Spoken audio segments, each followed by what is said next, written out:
everybody. Welcome to the Sharon and Joe Show. My name is Sharon. Hey, everybody. Happy 4th of July. My name is Joe. Hey, yes, happy 4th of July. You know, actually, for anybody who served in our military, thank you so much. So grateful to you. I actually said that the other day at work. Somebody came in and he mentioned that he was in the military, and I thanked him for his service. You know, he told me that he has hardly anybody ever says that to him. So That's sad, man. Yeah. So I wanted to say to anybody, Joe and I are really grateful. You know, Joe's son might be in the military, so we're definitely a pro-military family. Yeah, my brother was in the Marines, so yeah, we're definitely we're grateful. Yes, absolutely. So wow, we're already leading into it, you guys. We're Look gonna do how it. deep we are right away, right? Service, gratitude. Yeah. How about your brownies that you made for me? Thank you. Yes. So remember last week on the Sharon and Joe show when Joe ruined the whole show? She's catastrophizing. That's not true. I'm just kidding. No, he didn't. But I was thinking it would be fun last week to do something a little bit different and do cooking with Sharon and Joe. So I talked about this, and then when I told Joe about it, he wasn't as cool with it as Well, I I was thought hoping. cooking. I was thinking grill and burgers or steak and marinating, and you were thinking bacon. Not bacon, like Baking. Baking. Yes. Well, you know what? I thought we could make these brownies. I'd made them one other time, and I was like, oh, these brownies would be good because we can be, like my plan was, here's Sharon and Joe in the kitchen, and we're just mixing the stuff up, put it in the oven, but then we can talk in the meantime. So that's what I was thinking. The grill seems like it would be background noise or like difficult to really do a good video. So Joe did not want to do that. But my daughter had gone out and bought all the ingredients. So I mentioned last week, well, I'm still going to make the brownies. So la-di-da to you. And thank you very much because they're the best darn brownies I ever had. What they caramel, sea salt. They were like salted caramel brownies. Oh my God, you guys! It was. I don't like brownies, and these were like the best kind of. I don't know. It was the best I ever had. So thank you for that. Well, you know what? You're welcome. I love cooking for Joe. It's like, I don't know, like I'm being sexist here. Is it like a female thing? Ladies, let me know. I love cooking for my man. Like, I love cooking for the kids too, but when I cook something and Joe likes it, it gives me like this like joy. Like wow, like, oh, you're welcome. Yeah, there's very much. There's a lot of appreciation that goes in. So look, we talked about ingredients. We talked about recipes. We talked about service. We talked about gratitude. So why don't we just kind of lead into something to do with gratitude? Yes, 100%. Joe and I thought that tonight it would be really good to talk about the power of gratitude, what it can do for you in your recovery. If you're struggling with your recovery, or if you just want Struggling to feel with better, life, yeah. like gratitude. You know, Joe and I have had different recoveries, and of course, we're not the same people, but we have very different, I guess, general attitudes, I guess. Yeah, Sharon's is more like positive and looking at the glass half full, and I'm more like looking at the glass half empty, and that's like it's a perception, the way you see things, and it has to do with your attitude. Yeah. Yeah, gratitude, attitude. Yeah, gratitude, there you go. you know? Look at you, like you're a poet, you don't know it. But, you know, we have had a different experience, and every once in a while something will hit me, and I'll be like, well, geez, if Joe did X, Y, Z, he would definitely be feeling better. And one of those things is gratitude. But as Joe and I spoke about it, I think we have a similar definition of gratitude, but it's a little different. Yeah. I think the byproduct of gratitude for me is being okay with myself, being comfortable in my own skin, peace, serenity, you know what I mean? But it's something that I actively have certain things to do, especially being a recovered alcoholic. There's certain things that I have to do to maintain that feeling of being okay. And in gratitude, when I think of the word, just different definitions. For me, something happens or doesn't happen, like if I almost got hit by a car, thank God I didn't, or something happens and it's a blessing, gratitude is, for me, a response. An inward, like, wow, man, that was really cool, thank you, God. And then, for me, I have to go beyond that, which would be to, not intentionally, but I have to kind of get out of myself. My set point is self-condemnation, self-pity. I'm kind of like on a negative. So service, helping other people, definitely gives me that byproduct of being okay. You know, it's funny because we both feel like an inward peace when we're grateful. You know, so it sounds like you need to do something to feel that inward peace. I almost feel like, for me, See, guys, I was looking in the Bible and I was trying to find, because I know God mentions gratitude, being grateful all the time. So I had First Thessalonians, and it says, rejoice always, pray continually, give thanks in all circumstances.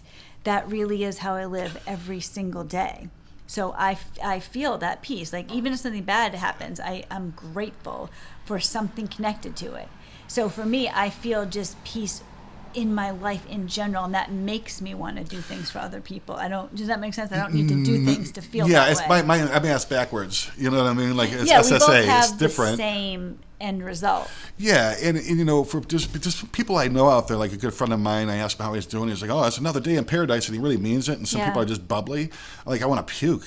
I'm like, what? Some days I wake up and I'm just looking for somebody to be pissed off at. It's just you like, do oh my do gosh. that actually. Not all the time, but No. It's just like, I don't get that. Like, I don't get, like, when you compile like multi-level screwed up, like codependency, alcoholism, drug addiction, narcissism, like when you compile all those experiences inward and outward, it's very hard, like, to talk to somebody that, say they're with a narcissist, like, and you hear somebody saying, "Oh yeah, be grateful." It's like, screw you. How do you do that? Yeah. Like, even if, like, I'm aware of all the blessings that I have, but I got this plumbing issue and I can't fix it. Like, it's like when to get a different perception, to see things differently, that attitude for me, it's like I was free from the narcissist when I went no contact, and Jesus saved me. But I wasn't free from the bondage of my own mind. That set point is always wants to go back to selfish, self-pity, self-condemnation. So in order to get out of my mind, I've got to go out of my way to help feed God's sheep, and then he'll take care of me.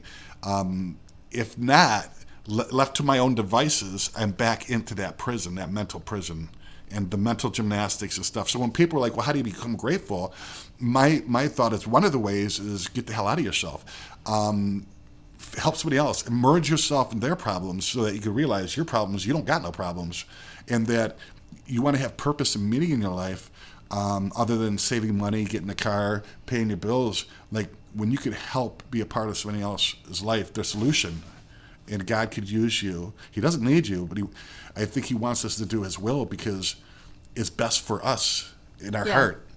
No, that's where we get definitely serenity true. and peace. Because sometimes you drive me crazy when something will go wrong, and you'll just immediately be, Joe's very, all or nothing type of person. So it's either all good or all bad. And then if it's like 90% good, 10% bad, you're going to focus on the 10% that's bad. And so I'll be thinking to myself, Joe will be, and actually I don't even think to myself, I'll tell you at the time, Joe will be really upset about something like the plumbing issue. And I'll say to him, Joe, are you kidding me? You're so upset about this. You are covered in blessings. Then I come along in my mind and say, yeah, but, and that's where I got to cut it off. I had a good friend of mine tell me one time, you could use this as a tool to help me. The question that I ask myself often is, okay, is it a catastrophe or is it an inconvenience? Yeah. Thank God, 99% of the time, it's just an inconvenience. And I've been given tools where I could choose to look at it, the glass half full or half empty. If I want to wallow in my own shit, which sometimes I think, as a recovered alcoholic, that's what I've done my whole life. Yeah. When I got sober, I learned a different way to do things. Pain for me is, like, unfortunately, very addictive too. It's just like I have a high pain tolerance. When it's painful enough, I'll do something about it. But as I've gone through the years of sobriety and have gone through my experiences, I learned that I don't have to wait all that long in order to just pick this toolbox up, open it up, and do what I got to do, which usually has to do with get the hell out of yourself and go help somebody else out. Joe's, when he tells you that he has a high threshold for pain, I would tell you something. I do not have a high threshold for pain. Yeah, you don't like it. No. When Joe gets upset about something, and it's not even so much upset about something, if he gets depressed about something, you can feel it. I can feel it on him. Like, oh my, like, it's incredible. For me, I have a minor inconvenience. I like do the equivalent of stub my toe, and I am just Joe. I don't feel good today. Yeah, like Sharon, Yeah. like if she's not feeling good, if she gets a little bit down, she can't stand it, man. No. She's like, I got to do something. For me, it's just like I cave inward and go inward and inward and inward, and it's like it goes through this like cycle. And if I give time, you know, and I don't do nothing stupid, it'll pass. But the cycles get shorter and shorter. So I am growing, but it's very, very slow. You're definitely changing. It's just slow, but it's like slow and steady wins the race, man. It's a marathon. Yeah. It's You're not a race. doing fantastic. It's just sometimes I get frustrated because I know, I'm like, oh, geez, if Joe could just, and this is like, how can I even say this, but I do think it. If Joe could just feel like I did, he would be doing so much better. Like the most of the pain is like self-inflicted. Yeah. And then you got somebody that likes to get some sick pleasure unconsciously, I'm saying, of letting it happen. Whereas just like all along, I could have looked at the glass half empty and had a hell of a lot better days.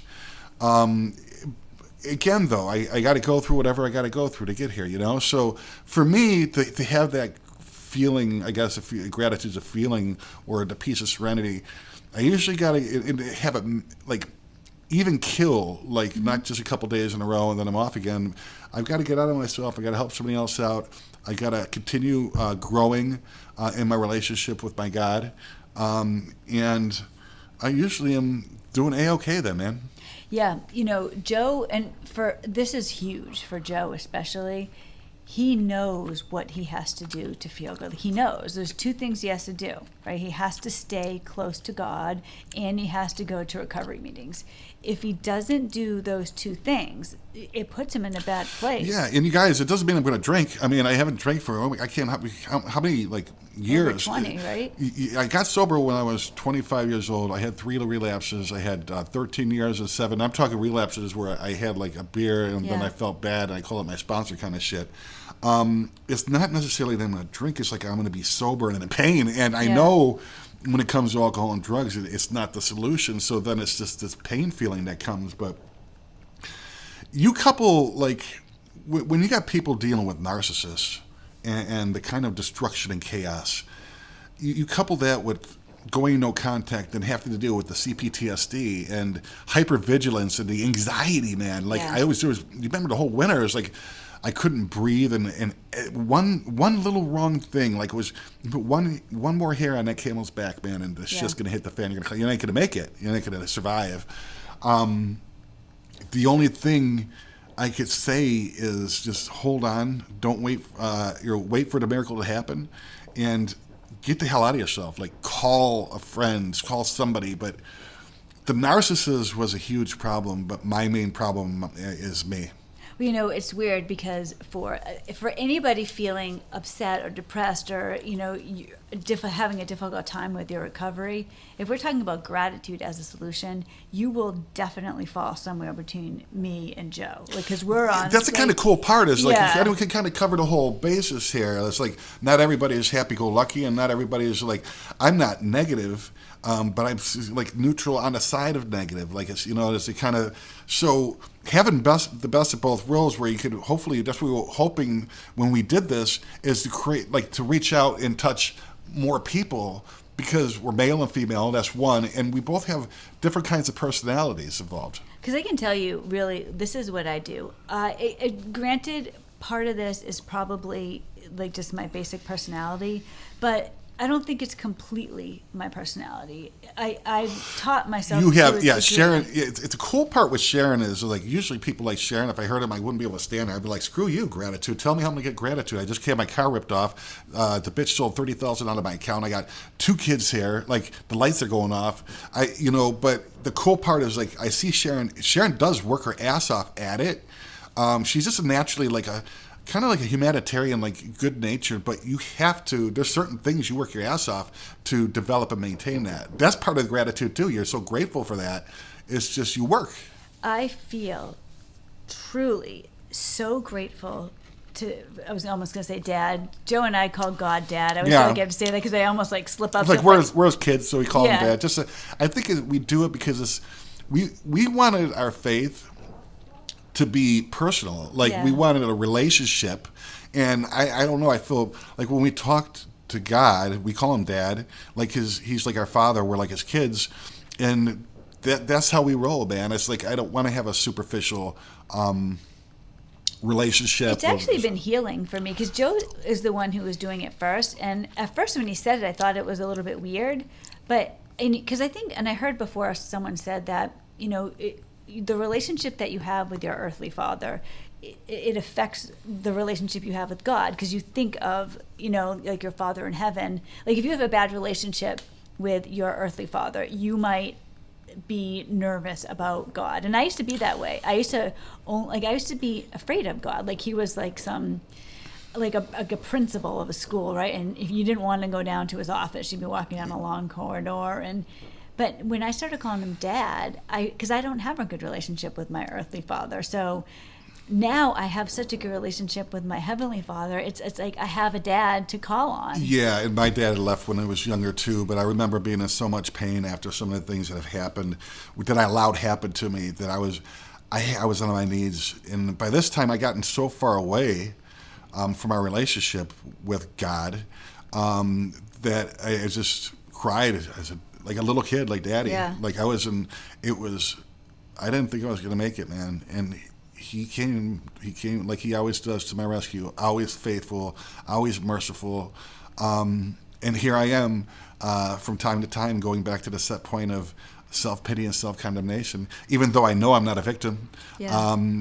But everything, though, the one cool thing about most empaths is we have tools like insight. And if you could get semi-honest with yourself and become aware of this, everything starts with an awareness. And then from there, you can say, oh, shit, okay. So, and then it becomes eventually a choice. And I do believe, like, some people need to be medicated and whatever issues that they may have, because us empaths had childhood trauma too. Most of us have. Everybody has just about. Yeah. That's why childhood trauma is no excuse to be an asshole. And this is what a lot of people that they try to defend narcissists or NPD. I don't have any time for it. You know what I mean? It's just like it's all just. Oh yeah. But thank God for me. There's tools that I could do, and anything after that, if I needed medication, I would. I don't have nothing against it. It's just I'm aware, and it becomes then truly it boils down to a choice. Now, I don't believe that everybody has. I think some people, they don't have a choice, like people that need medication. But when I'm aware of what I need to do to get out of my own crap, and I choose not to, then ultimately that boils down to I'm choosing not to be happy. Like for me, just to get back to where I was a minute ago, just the way that I feel on a daily basis is I know even if I just start my journey from ending the relationship with my ex, and I'm talking like 2.5 years ago, I feel so grateful to God that he saved me. I mean, he saved me. I feel like I was drowning and somebody just reached their hand down and pulled me up. If that really happened to me, I would be so grateful to that person. You would think. But not me. Yeah, I'd be grateful for a little while. But if I fall short of like talking with Dad, if I fall short of like not trying to be of service, to help somebody, help change somebody's life somehow. I mean, I'm not God, but point them in the right direction. The most valuable thing that we have, the most valuable commodity is time. You can tell what somebody's priority is, where they're spending most time. See, me, I remember when I was 25 years old and I had hit my rock bottom and I cried out for God. He helped me. Like I got sober. I started drinking when I was, 11, 12. Went to Catholic schools. Did good at school. Went to college. But as the drugs and stuff came at 13. Yeah. Knowing, like, it wasn't me that got sober, like, that got me sober was God. Knowing this, like, having that spiritual experience, and many. That actually affects me about you sometimes, because I think that, because I know this, and I'll be like, remember what happened? Yeah, I mean, there's a saying, like, for people like me, like, you're a quick forgetter. Yeah. So what happens when I fall away from that relationship with God, and I'm not, like, trying to feed his sheep, then he can't feed me, because it's actually my own self-will. Yeah. Going haywire. Left to my own devices, man, I become a prisoner to that, prison in my head. The saying, the mind's like a bad neighborhood. You don't want to be there alone. Yeah. I naturally get back there. So God does save me. I know it. And if I stop doing those things, the farther away I get. And then I start saying to myself, I don't say like consciously it was a coincidence, but it's just like, here it goes again. Yeah, but. Yeah. And my best friend says anything after the word but is bullshit. So then I'm a smartass. I said, I stopped using the word but, and I would say however. And then it's just like, that's you, Joe. Yeah, that is how it is with you. Like I see that in you. There's like just, your set point. You keep going back to it. And I think, I heard somebody say one time that the point of life is to overcome your natural tendencies. And that's true to a large degree. I don't necessarily believe that anybody can have a personality change. Like I had a really good friend of mine say, from the time that you were in the womb up until about 7 years old, your personality is there. Yeah. However, I started to understand and learn myself more so that I could respond internally instead of react, and change my perception, or ask God to help me change my perception so I could start looking at the glass half full. So when I'm about to say, yeah, but, I just cut it off right there, and it's a choice, Joe. What do you want to do? Just be careful what you ask God for. I'll tell you that. You just might get it. Yeah, exactly. Actually, I didn't even tell you this, Joe. This happened the other day. So I have this woman I work with, and I can't stand her. I cannot stand her. But so here I am telling you I can't stand this woman. But when I'm at work, I have a lot of time that I'm by myself, and that actually bothers me because I want people to talk to, and I don't have anyone to talk to, and time just goes slowly. So a lot of times at work, I'll pray, or I'll talk to God, and I'll pray for you guys, Joe, the kids, or I'll sometimes I'll be quiet and I'll ask God to tell me what He wants me to know. And so the other day I was at work, and I was like, God, I want to serve you today. I want to serve you.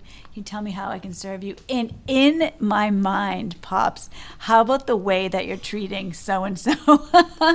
And it wasn't like I'm treating her bad, but I can't stand her, and so I'm not overly nice to her. Oh my God. Is it your assistant manager? Yeah. Okay. So there she is, and God, right then, He's like, all right, you have your work cut out for you right now, young lady. He will, he'll, if you ask for God for something, He'll give it to you. Just be careful. Yeah, I think that's a good way to end it too. I had investing my time in trying to reach out to help somebody, is part of a huge solution for me to get out of myself. Yeah. I was working, I sold insurance, and I was on the phone. This lady couldn't pay for her auto insurance. 2 of her sons were in the hospital, and she's a teacher. High degree, very nice lady. She's almost in tears. Thank God I was in a pretty good spot where I could listen to that, and it was like God telling me, hey man, try to help her, but you think that you have problems? You don't got no problems, The miracles happen every day, but when I'm in my mind, I don't see those miracles happen, so therefore there's nothing to be grateful for. Yeah. So see, and the thing, I look at you. You live this miracle. You live. I'm a walking miracle. Yeah. It's so many things in your life. Joe has so many good things in his life, especially me, right? Yes, Joe? Absolutely. But he has so many good things in his life, but sometimes when he gets down, he doesn't see them. And it just, again, I try to tell him, but he knows. And you got the tool, awareness. He knows what to do, though. Yep. And that's crucial. And sometimes I have to push him to do these things. I remember it was a couple months ago, you were really down, and I really wanted you to go to a meeting. Now, I can't literally pick Joe up, put him in the car, and drive him there. So what I do is I'll just kind of push him, oh, please go, just go. You can leave halfway through if you hate it, just come back.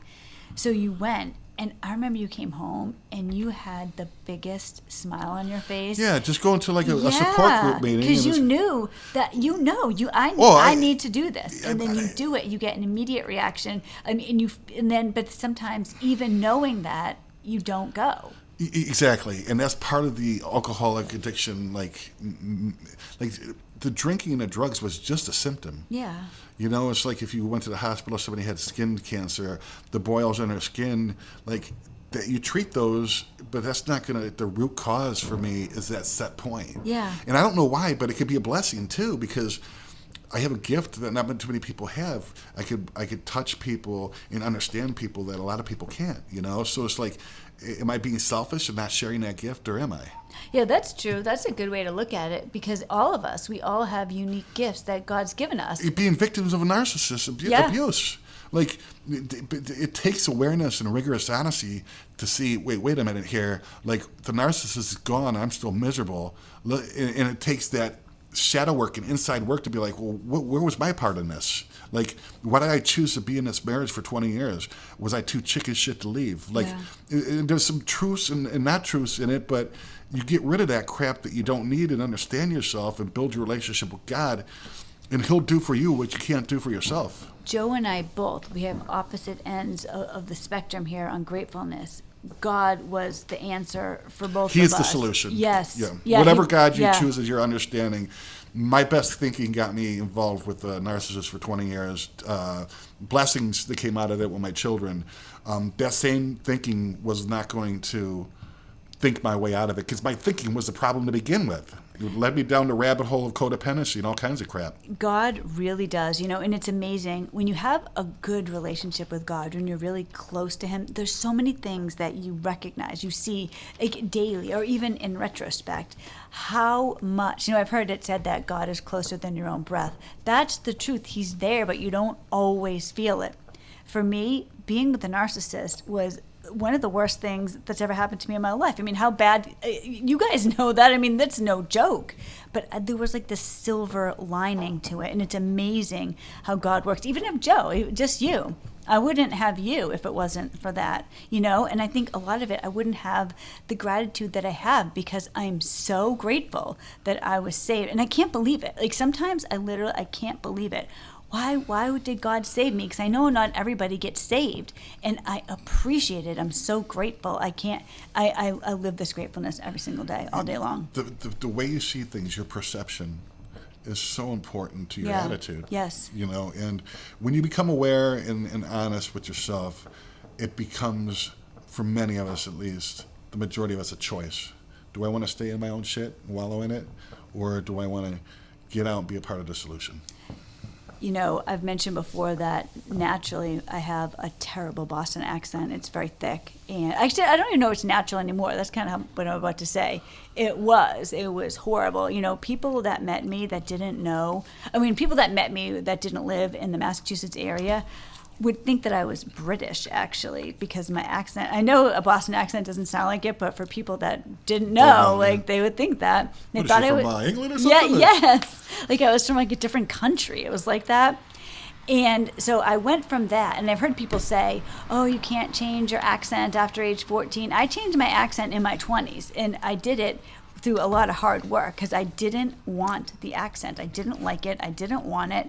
And I used to have to think ahead constantly. Every single thing I said, I could not have spontaneous conversation at all. But I worked at it because I wanted it.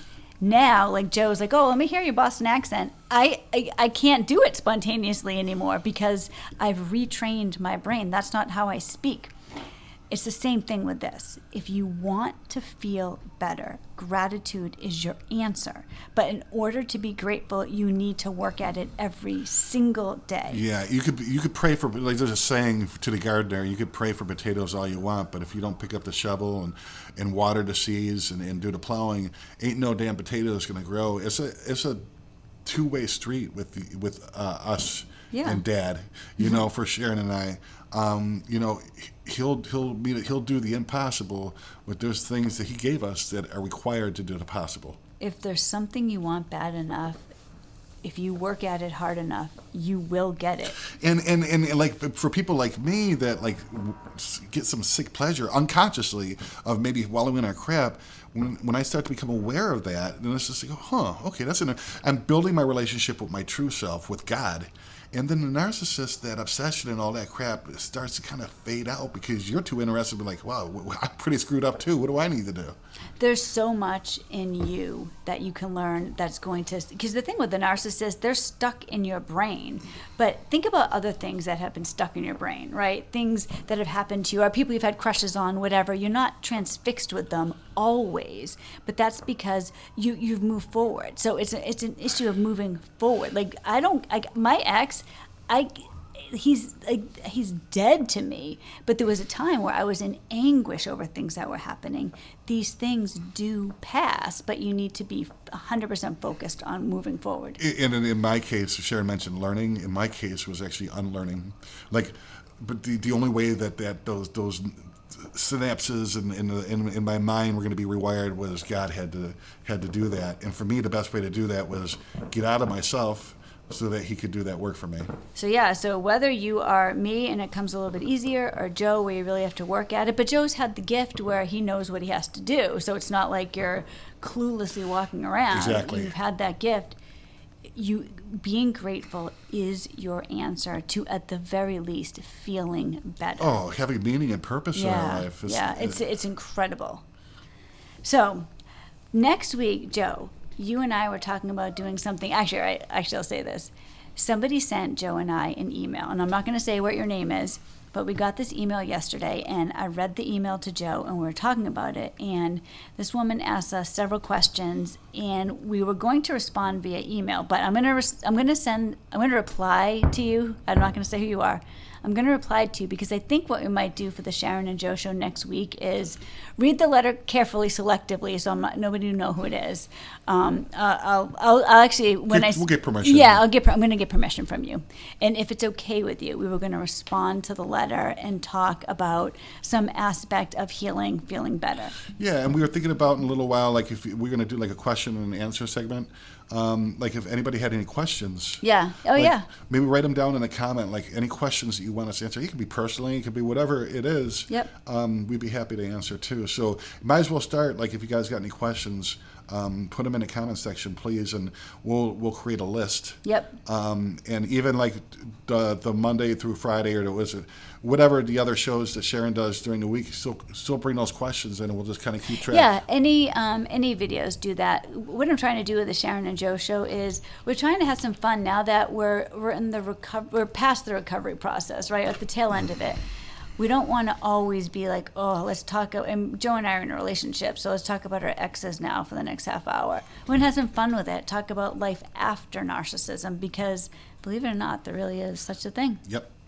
So thank you so much for listening. I hope you guys all have a wonderful week. And I did a video with my daughter, so today was like a huge YouTube day. Yeah, that's cool. And be safe tomorrow, you guys. Yes. If you were anything like me when I was a kid, Jesus, we're lucky I still got all 10 digits with all those firecrackers that was blown off. Yes, Joe is... Actually, quarter sticks of dynamite and stuff.